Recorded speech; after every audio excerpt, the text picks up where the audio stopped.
But even in the area of technology, our lives should look different than the world around us. And this is something we should say to our kids out loud, talk about when we're out and about and we see things happen and we say, see, we don't do that. And that's for a reason.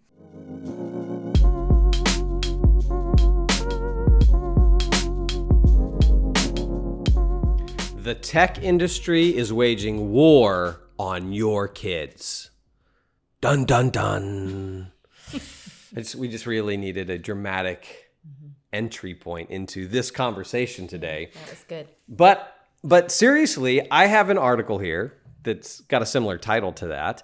The tech industry's war on kids. And here's the subtitle: How Psychology is Being Used as a Weapon Against Children. And it's actually a serious piece. You can Google it. I think it's on the Medium website. But basically, the article covers how Silicon Valley executives and tech companies are bringing in child psychologists and child psychiatrists and neuroscientists to help understand how to get kids and children and teens more hooked on their devices or on their social media platform or on their gaming platform. Yeah, and how to create addiction, basically, in our kids. Yeah, here's what the article is about. The hidden influence techniques. Let me say that again. The hidden influence techniques that are being used by the tech industry to hook and exploit users for profit. And it's fascinating. It's a little bit of a long read, but it's well worth reading because it's a wake-up call. I think it's a wake-up call for parents if you're not already woken up on this, if you're not already woke, to be contemporary. Look, in the Christian worldview, which is an accurate view of the nature of reality, we have an insight into human nature. Human beings are fallen. We are not basically good. It's not like, oh yeah, the tech industry and any public or private sector, we're just filled with people who are basically good, who have our best interests in mind. They're so unselfish and they just they're thinking about us and our health, right? And how we can all flourish as human beings. No, the biblical view is that mankind is fallen and the evil within the depths of the human heart is sometimes unfathomable. And so in a fallen world, we've got to be on guard. Mm-hmm. Now, as you and I have talked to parents around the country, what we do know is that many parents they're awake on this issue. Yeah. They see the challenge of technology. Yeah, and we don't want to be alarmist in some crazy false way and try to rally people, but the tech industry, in particular, what we're talking about, is aggressively figuring out ways to go after our kids, to draw them in and to consume their products or whatever. So there are profits to be made. Yeah, so at minimum, we should be aware that they're being aggressive about that. So we're not trying to be alarmist in a silly sense, but in a real sense, we need to be aware that they strategize, they spend lots of money to figure out how to addict us and our kids. And so as parents, we need to be aware of that. Yeah. And now, again, thinking just kind of through this holistically, we're not saying that it's wrong for a tech company to want to make profits. Mm-hmm. Profit in and of itself is not bad. Mm-hmm. But there are ethical concerns on things like this. If you're a tech company that is willing to do things that get a kid addicted to your platform so that you'll make money, that's where there are ethical problems.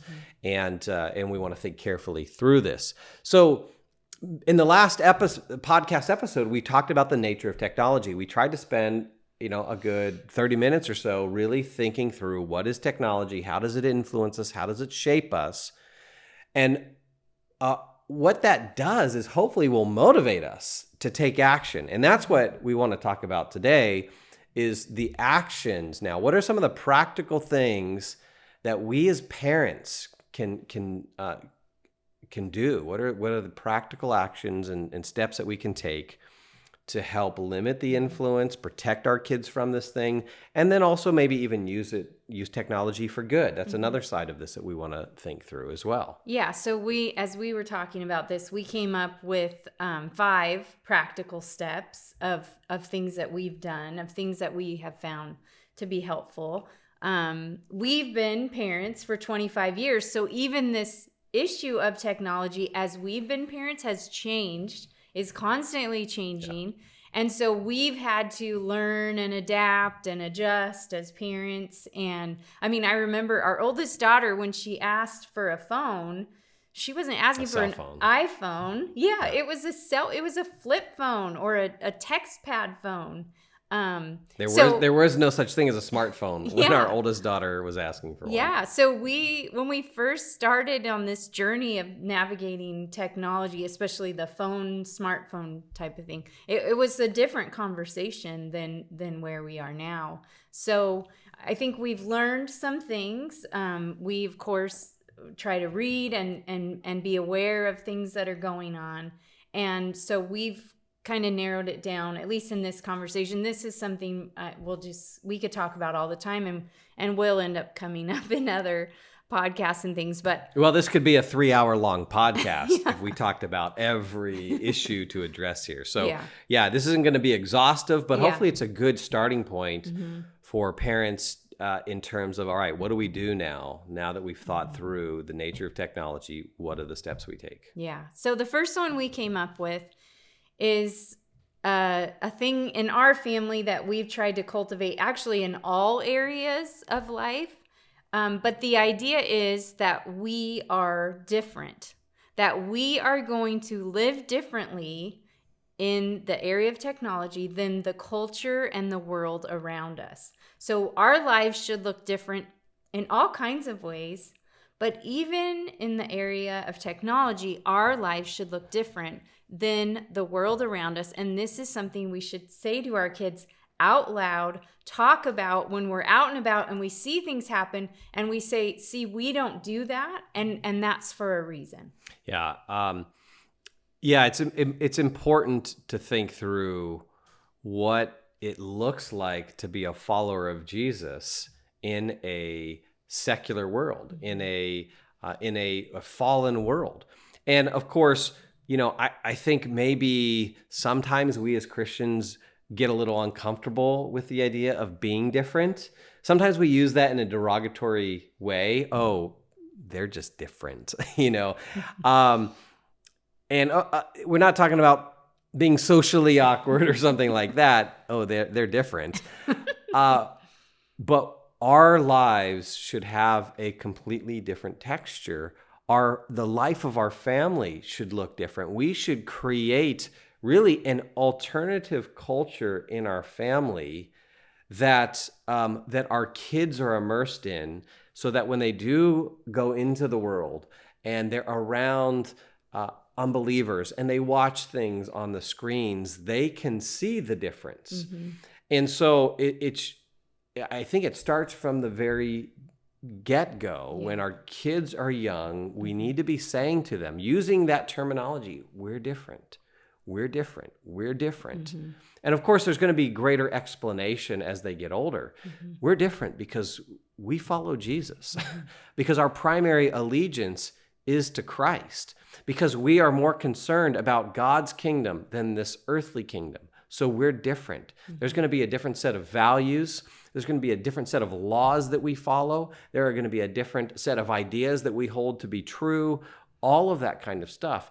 And if we start that, I think, early on, we can help our kids become more comfortable with it. Mm-hmm. That's normal. Mm-hmm. We're going to be different as followers of Jesus. Yeah, and I think, too, it helps them to be more aware of what's going on around them. So I just thought about how a couple months ago I was at the grocery store with our youngest son, Jonah, who's 8, and we were standing in line and I wasn't paying much attention to people around us. I was putting groceries up and thinking, did I get everything? And it was finally our turn to check out, and Jonah pulls me down so my ear could be to his mouth, and he says, "Mom, did you see that teenager in front of us?" And I said, no, what happened? And he said, he was on his phone the whole time. He didn't even talk to his dad. And I said, oh, really? And he goes, he's so addicted. And then he said, it's so sad. Now, he's our dramatic one, so of course he adds that in. But he has heard us talk about being addicted to technology. I mean, he hears us talking about it as a family. And so he has this vocabulary. But here he noticed a situation where an older son's with his dad and not talking to him at all and just glued down to his phone. And so it makes them aware, and they start noticing what we're talking about. And so, yeah, again, and I said, well, we don't know if he's actually addicted, but you're right. You know, that can make him not even enjoy spending time with his dad. So it's good to have those conversations because, for one thing, it starts making them aware and see things that we're seeing too. Yeah. And this is not an insight that's unique to us. In fact, we were influenced on this one by Andy Crouch's book, The Tech Wise Family, which I would encourage all parents to get. I think that's in terms of our technology books to read a list. The Tech Wise Family might be the first book I'd encourage you to read on this. It's a very short read, but that's one thing that Andy says at the beginning of that book, and kind of the culture of being different that they built into their own family. Okay, so that would be the first practical step. Very practical, just constantly narrating for our kids, hey, we're different, and we're going to be different in this area of technology. And ultimately, as they get older, giving the reasons why behind that. Because when we're different, we can actually flourish as human beings. All right, so here would be number 2, developing screen-free locations. Screen-free locations. So for instance, in the Kunkle household, there's a general rule. Now again, there may be exceptions to this every once in a while, but in general, the rule is the kitchen table where we're at right now, when we're eating dinner times, this becomes a screen-free location. And that rule applies not to just our high schoolers or our elementary age kids, but it applies to Erin as well. And you. Oh, and me as well. It applies to the adults as well. We purposely submit ourselves to that rule because we want this to be a place when there's food on the table, and we're all sitting around together as a family. We want it to be a place of conversation.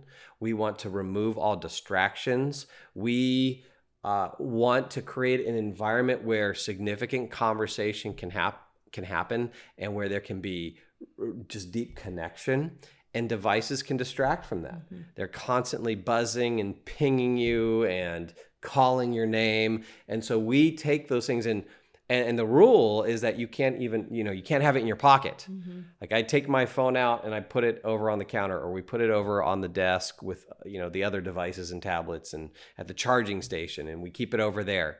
But there are no tech at meal times. And this is the same rule when we go out. When we go out to dinner, same thing. We might have our phones on, but we turn them on vibrate, or, put them away, purse, whatever. They're not out on the table. We're not looking at them.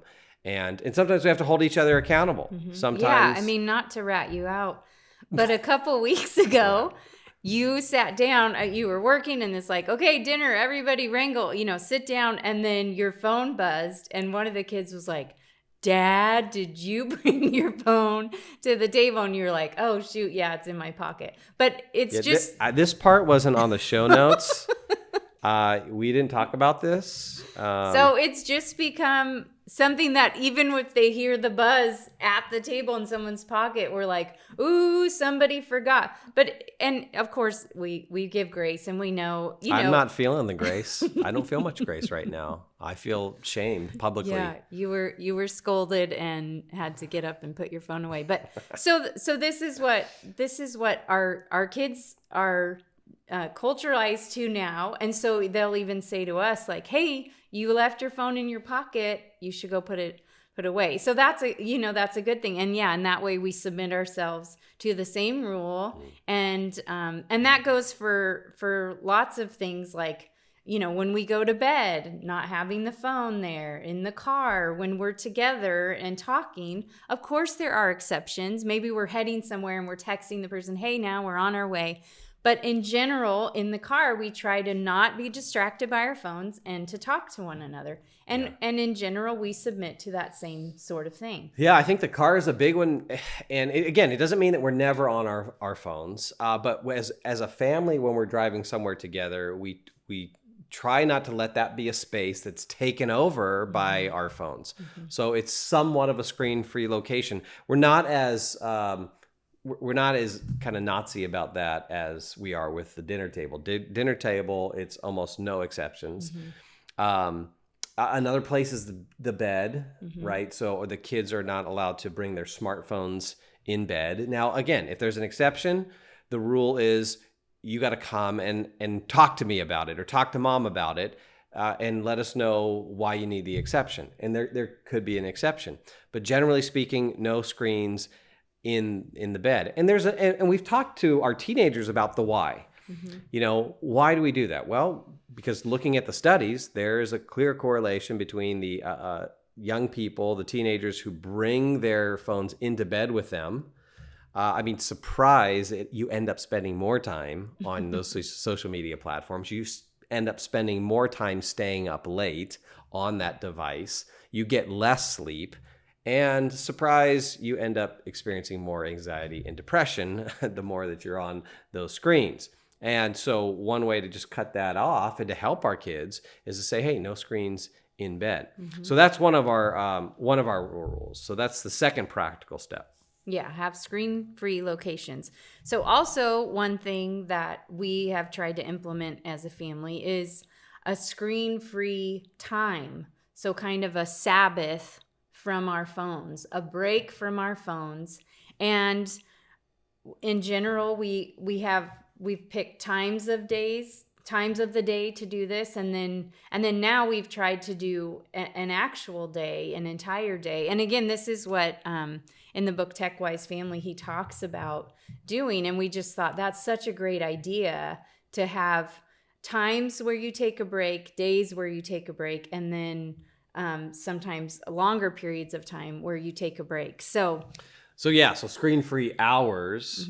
So just practically how we've done this with the kids is that generally now, so this is in the context of homeschooling, we have a little more kind of control over that situation, where we kind of have designated the entire morning as a screen-free time for the kids, because we want them reading, we want them, doing schoolwork. Now, again, sometimes they have to do some of that schoolwork online. So for instance, on Mondays, the kids are doing a Zoom class for government.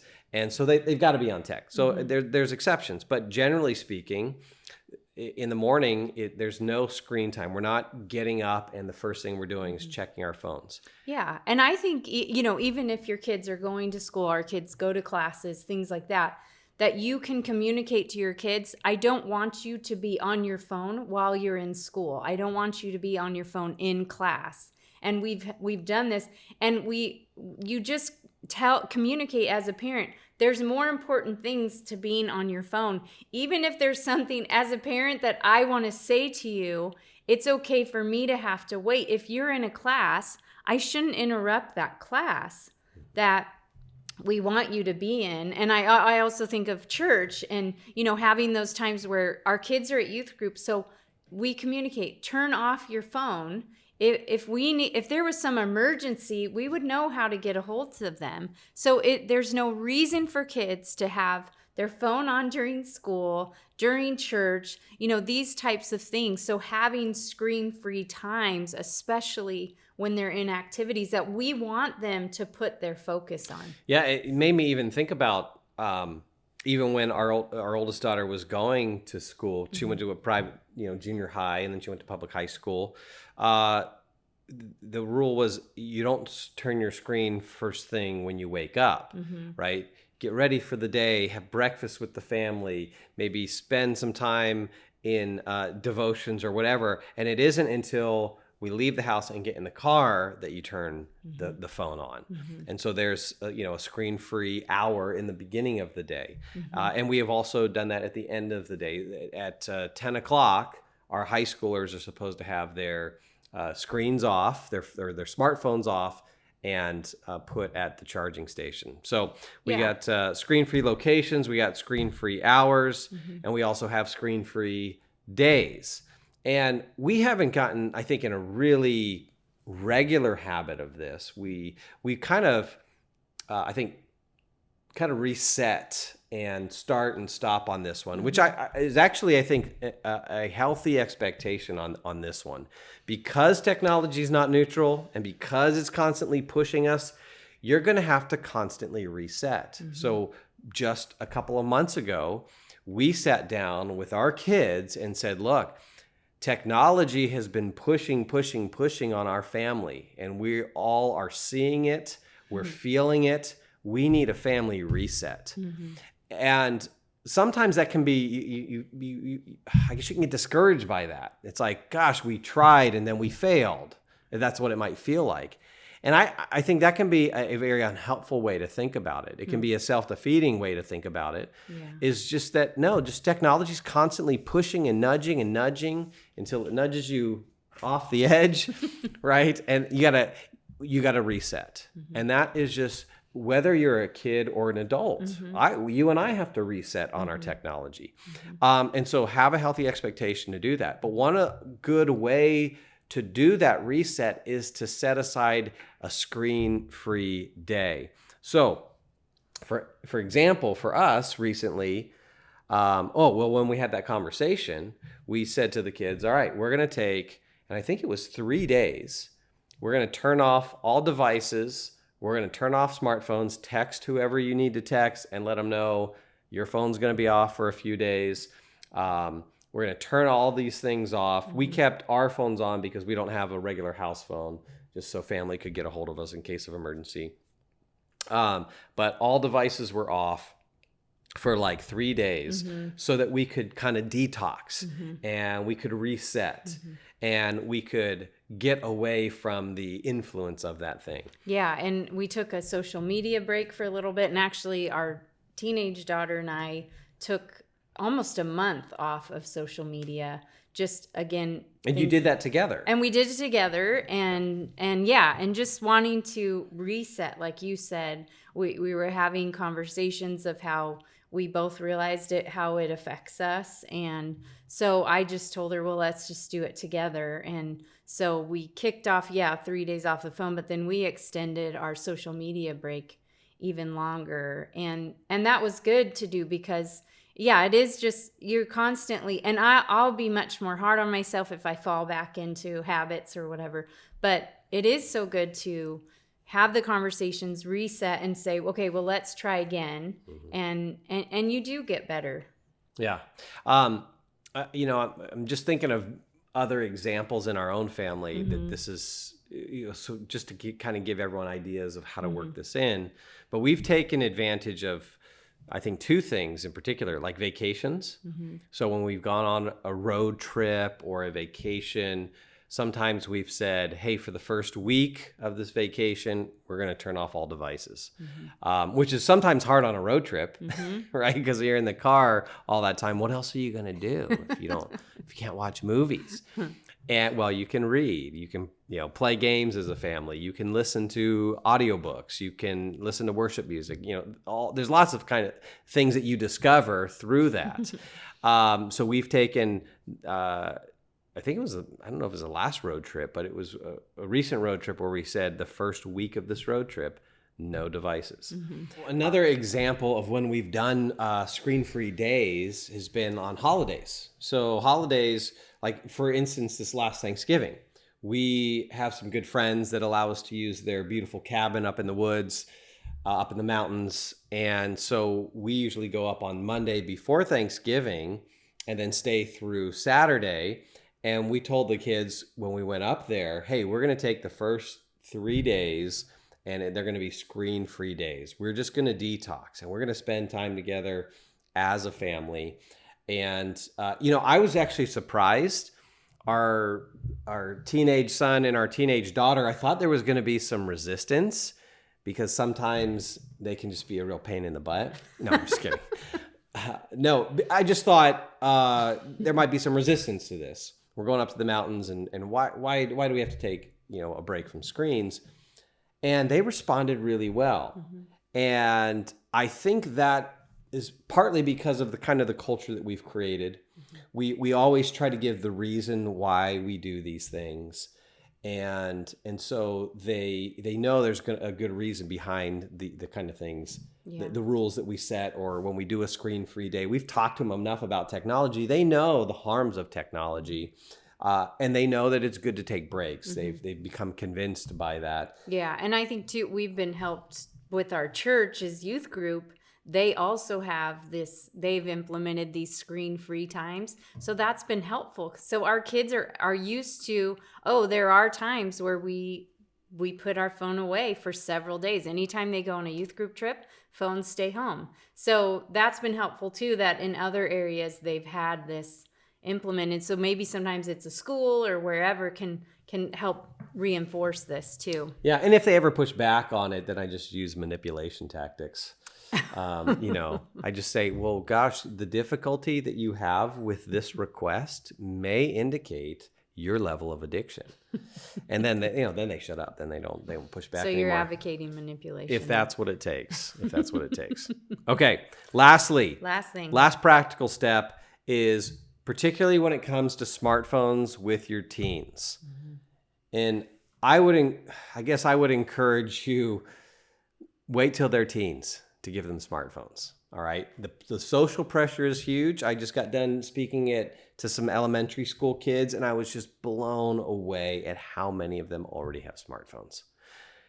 We are going to be different. We need to be different. Mm-hmm. But when your kids do, when you decide to hand over that smartphone, before you do that, have a contract. We gave each one of our kids a written contract. And I think that's an important point here. Make sure it's written. Otherwise, if it's just spoken, over time, the details get fuzzy and blurry and, I forgot about that, and, that kind of thing. So make sure it's written. So what we did is we have a 2-page smartphone contract. It's got, 20 or so guidelines with some reasoning. There's also some humor in there to kind of lighten it up. But at the end of it, there's a place for our kids to sign in blood. All right. But what we have in that contract are just the guidelines that we're going to agree to beforehand. So if you want that smartphone, here are the rules that mom and dad have kind of laid out. Now, we did give the kids an opportunity to edit them. Mm-hmm. But it had to be, agreed upon edits. I handed the kids the phone contract and said, read it over. If there's anything here you don't like or you don't agree with, that's okay. You just need to tell mom and I why you think it's a bad rule. So you gotta give us the why. You can't just say, I don't like this, or none of my friends do that, or whatever. No, we've got reasons for each one of these things. If you don't agree with it, you need to give us a reason why your idea on this is better. Mm-hmm. Yeah, and we recently went over this with our kids. We pulled out the contracts again, and they are older now than the last time we had looked over it. And so our son said, hey, you have to turn it off at 9 according to the contract.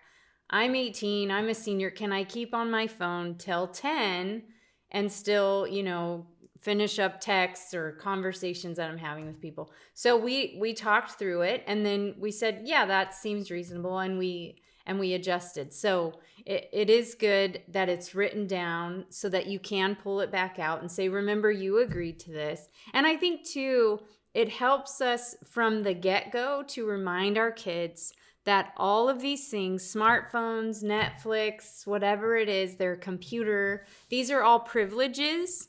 And we own the computers, the phones, we're paying for the service. So it's a privilege that we are providing for them. And so it's not a right.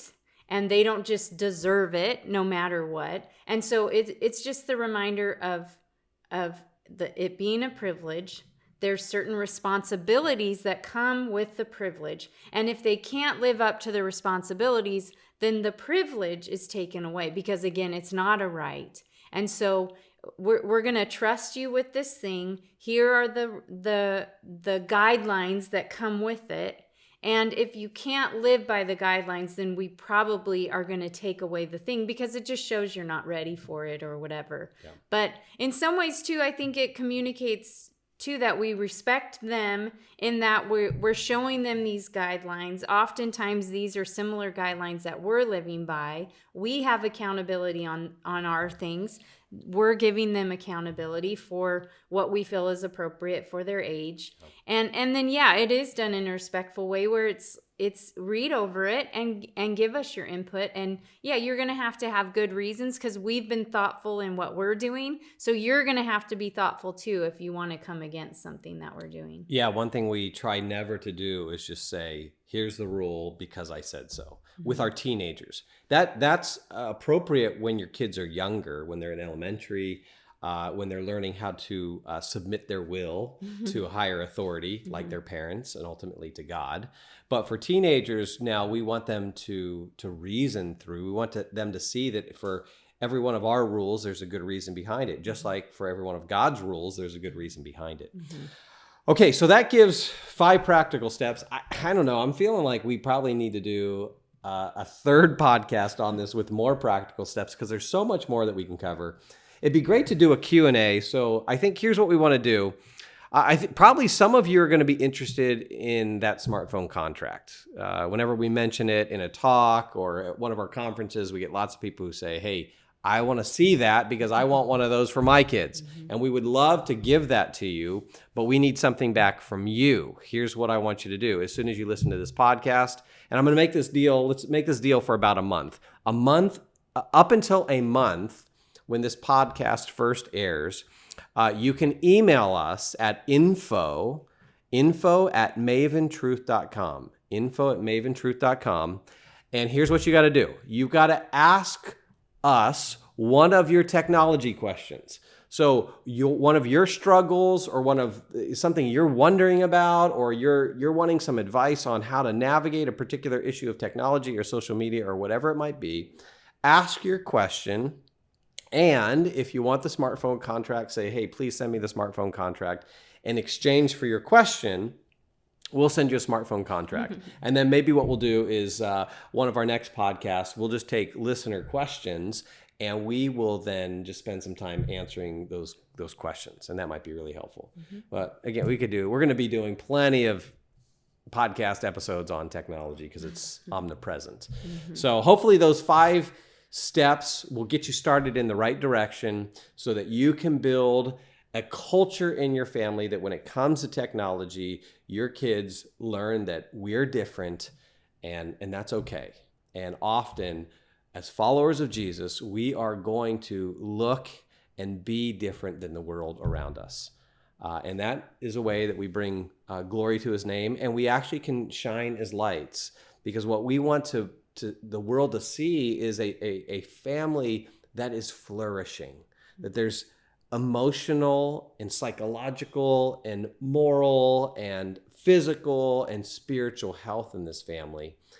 And when they see that we're different, hopefully then they ask questions about that. And then we can be a salt and light for this world. And it's, I think, a great way to prepare our kids to go into this world and be okay with being different.